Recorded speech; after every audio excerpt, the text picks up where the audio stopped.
Assalamualaikum warahmatullahi wabarakatuh. Welcome back to my channel Villa Gusti.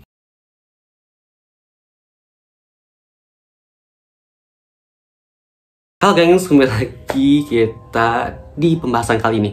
Tapi gengs, pembahasan kali ini kita nggak bahas tentang kasus pembunuhan. Tapi kali ini kita akan bahas tentang penculikan yang diangkat dari kisah nyata, yaitu kisah penculikan yang dialami oleh seorang remaja berusia 20 tahun selama 7 tahun yang ditaruh di dalam peti. Nah gengs, tapi sebelum lanjut jangan lupa untuk di like, subscribe, dan juga nyalakan notifikasinya. Oke gengs, langsung aja nih. Kisah pilu ini dialami oleh seorang gadis remaja berusia 20 tahun asal California, Amerika Serikat, yaitu Carlin Stan. Nah gengs, awal mulanya nih ketika si Carlin Stan ini dia mau pergi ke sebuah pesta temennya gitu gengs.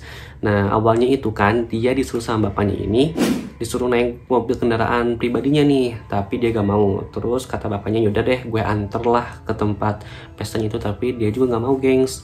Nah kata dia mau mandiri, mau cari tumpangan sendiri. Akhirnya kata bapaknya, oke lah lu sendiri aja ke sana berangkat gitu kan. Dan akhirnya nih si Carlin Stan ini dia pergi sendirian gengs, pergi sendirian cari tumpangan buat dia pergi ke pestanya.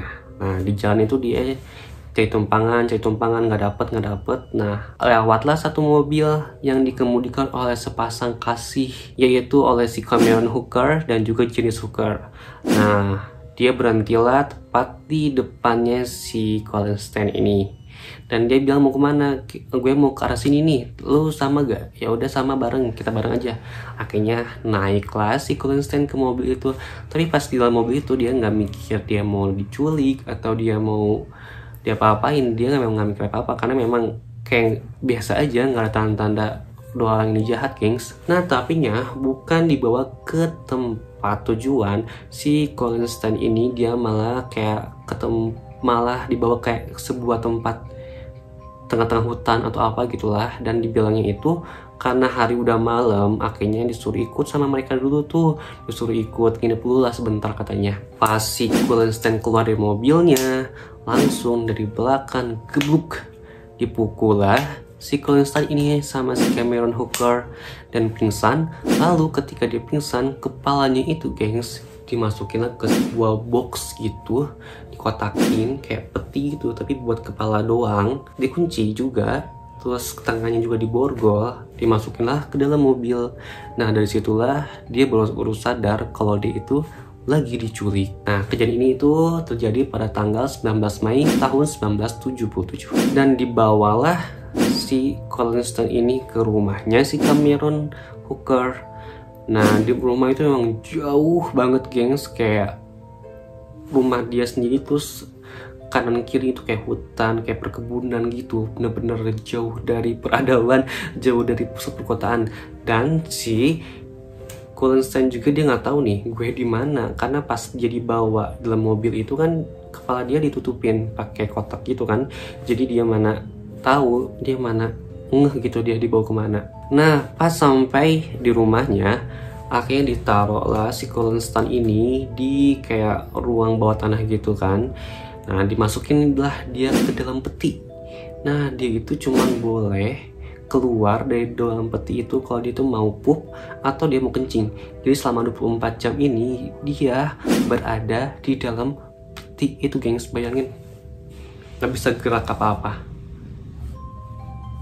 Gila banget gengs.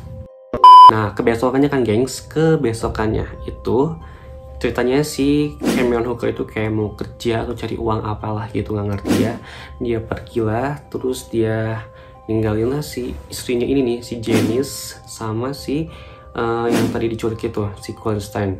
Nah waktu si Cameron Hooker itu berangkat kan, si Carlin Stan ini teriak-teriak, dia minta tolong, pengen keluar dari situlah. Nah turunlah si Janice ini ke ruang bawah tanah. Nah dikirain tuh si Janice ini mau nolongin gitu gengs, kan sesama perempuan gitu ya, jadi kayak punya hati nurani atau sesama wanita lah gitu kan, jadi bisa bantu atau punya perasaan gitu. Nggak taunya dia malah diem aja sampai si Carlin Stan dia teriak-teriak minta tolong, minta bantuan buat dilepasin. Terus dia ngomong kalau misalkan gue dilepasin, gue gak bakal bilang ke polisi, gue gak bakal laporin kalian ke polisi, tapi please tolongin gue buat keluar dari sini gitu loh. Tapi si jenisnya itu ya, si jenis itu malah diem aja gitu, malah diem kayak orang bego gitu. Tapi lain cerita lagi, dia bilang ke suaminya. Nah dia itu malah laporan guys, dia malah laporan ke suaminya, bilang nih kalau si Colin Stan ini dia teriak-teriak minta tolong dan minta dilepasin, dan dia mau laporin ke polisi dan mau menangkap mereka semua. Kalau itu hoax banget. Jadi si jenis ini dia memutarbalikkan omongannya si Colin Stan ke suaminya. Karena ngedenger kayak gitu, si Kemen Hooker dia marah lah, dia turun lah nyamperin si Colin Stan ini, dibuka lah petinya langsung gengs, diapain, digebukin, distrum sampai dia itu digantung gitu gengs, tangannya digantung, terus dia baju dia dilucutin kayak gitu sampai telanjang, terus dicambuk segala macem. Gila banget sumpah ini tuh, bener psycho banget. Bukan cuma itu doang gengs, si Cameron Hooker ini dia nyuci otaknya si Colin Stan. Dia bilang ke Colin Stan itu kalau dia ini kayak dari sebuah company, perusahaan kayak gangster besar gitu lah ya, kayak perbudakan, gak ngerti lagi dah. Pokoknya dia bilang ke si Colin Stan itu kalau dia itu bagian dari perusahaan itu, bilang kalau misalkan dia ketahuan lari nih kabur, dia bakalan disiksa, bakalan dibunuh, dan bahkan keluarganya juga akan ikut dibunuh. Karena si Colin Stan takut ya, akhirnya dia pasrah aja, udahlah gak apa-apa gue digini-giniin, yang penting keluarga gue itu selamat. Nah akhirnya si Cameron Hooker ini bikin sebuah perjanjian gitu, kayak ada ART, kayak kontrak kerja, kalau si Colin Stan ini harus jadi budaknya dia. Jadi oke, Colin Stan tanda tangan jadi budaknya dia. Akhirnya si Cameron Hooker, si jenis ini, mereka pindah ke tempat lagi, ke sebuah daerah terpencil lagi yang benar-benar jauh. Dan dia nih bilang alasannya ke si Colin Stan ini, kalau company itu udah tahu kalau si Colin Stan ini ada tinggal di situ dan dia mengintai kepala dia. Ya akhirnya ketakutan lah si Colin Stan ini. Setelah bertahun terlewatkan, kayaknya si Cameron ini udah ada rasa gitu ke si Colin Stan ini. Dia tiba-tiba aja kayak berbuat baik ke si Colin Stan, dia ngasih makan, tapi kalau misalkan lagi marah ya marah gila-gilaan sampai dicambuk kayak gitu segala macam, sampai digantung tangannya, terus ditelanjangin segala macam. Tapi kalau dia lagi baik, kalau lagi terus ya baik. Nah selama jadi budaknya si Cameron Hooker ini kan, si Colin Stan ini dia minta terus-terusan ke si Cameron itu buat telepon orang tuanya kalau dia ini selamat, kalau dia ini nggak kenapa-napa. Tapi sama si Cameron itu dia nggak pernah ngasih izin, dan bilangnya itu kalau misalkan dia ketahuan telepon ke keluarganya, si company ini nih yang katanya perusahaan yang lagi cari dia ini bakalan ngebunuh keluarganya tanpa sepengetahuan dia. Karena dia juga takut, akhirnya yaudahlah dia juga pasrah-pasrah aja.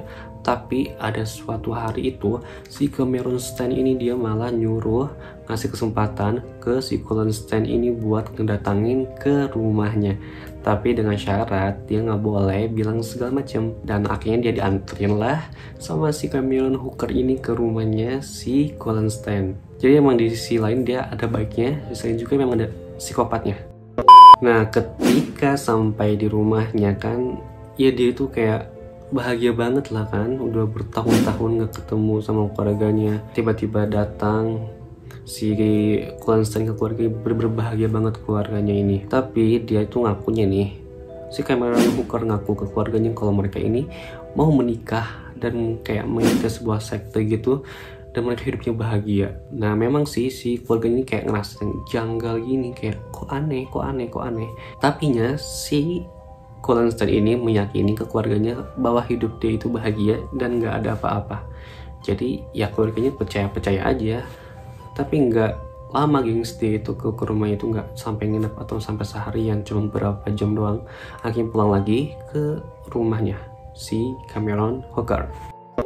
Nah setelah beberapa tahun lagi, karena ngeliat kinerja si Colonstein ini mungkin bagus ya. Dia merawat anaknya, dia juga perhatian. Akhirnya jatuh cinta lah nih si Colonstein sama si Cameron Hooker ini. Dan mereka akhirnya menikah dan menjadikannya si Colonstein istri keduanya. Nah akhirnya si Janice ini dia cemburu gengs karena ngelihat suaminya menikahi si Colonstein. Nah gengs, karena ngelihat si Colonstein sama si Cameron Hooker ini hidupnya kayak bener-bener erat banget, kayak suami istri bener-bener banget, dan si Janice itu kayak disisihkan. Akhirnya dia kabur gengs. Si Janice itu bilangnya dia kabur mau kembali ke rumah orang tuanya, ya kan. Udahlah dia pergi ke rumah orang tuanya lah.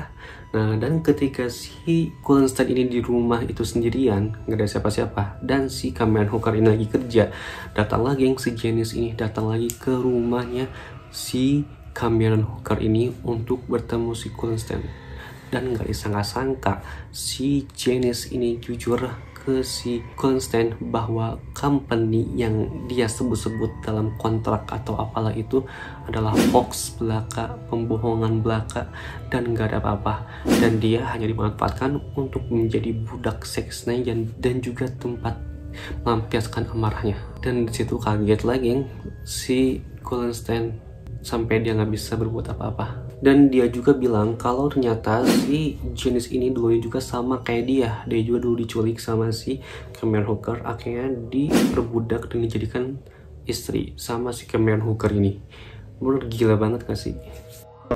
Nah gengs, akhirnya si Janice ini dia suruh si Colonstein buat kabur dari tempat itu, dan untuk dia bebas selama 7 tahun diculik dan ditempatkan di peti. Akhirnya si Colonstein bisa pergi dari perbudakan ini yang diantar sama istrinya sendiri. Nah akhirnya si Janice ini nganterlah si Colonstein ke sebuah kayak terminal bis gitu kan, kayak ke sebuah terminal bis. Dan bukan gimana gitu ya, si Colonstein ini dia telepon si Cameron Hooker kalau dia ini pergi dari rumahnya, dan akhirnya dicarilah sama si Cameron Hooker, nggak ketemu, dan nyampe ke terminal juga nggak ketemu karena si Colonstein udah keburu pergi dari tempat itu. Dan luar biasanya geng, si Colonstein ini dia mungkin karena masih rasa suka atau apa gitu, nggak ngerti ya, dia ini nggak ngelaporin si Cameron Hooker ke polisi. Dia justru diem aja dan memberi kesempatan buat si Cameron Hooker buat berubah dari kelakuannya itu. Justru sebaliknya, si Janice Hooker lah nih, si istrinya yang pertama, yang ngelaporin dia ke polisi. Dan melaporkanlah si Cameron Hooker ini ke polisi atas penculikan dan juga pembunuhan atas Mary Elizabeth yang sebelumnya juga dia culik dan dia bunuh. Dan akhirnya Janice diberilah sebuah perlindungan oleh pihak hukum di sana. Dan sementara itu si Cameron Hooker ini dijatuhi hukuman selama 104 tahun penjara. Gila kan? 1 abad men penjaranya. Dan setelah kejadian itu akhirnya si Colonstein ini kayak mendapatkan rehabilitas dan pendampingan psikolog gitu biar dia pulih. Dan pada akhirnya Cameron lah yang bersalah dan dihukumi hukuman yang begitu berat, 104 tahun penjara. Oke gengs, itulah kisah Girl in the Box atau gadis di dalam peti. Oke gengs, thanks sudah klik video ini dan udah tonton video ini. Sebelum pamit, jangan lupa untuk di like, subscribe, dan juga nyalakan notifikasinya.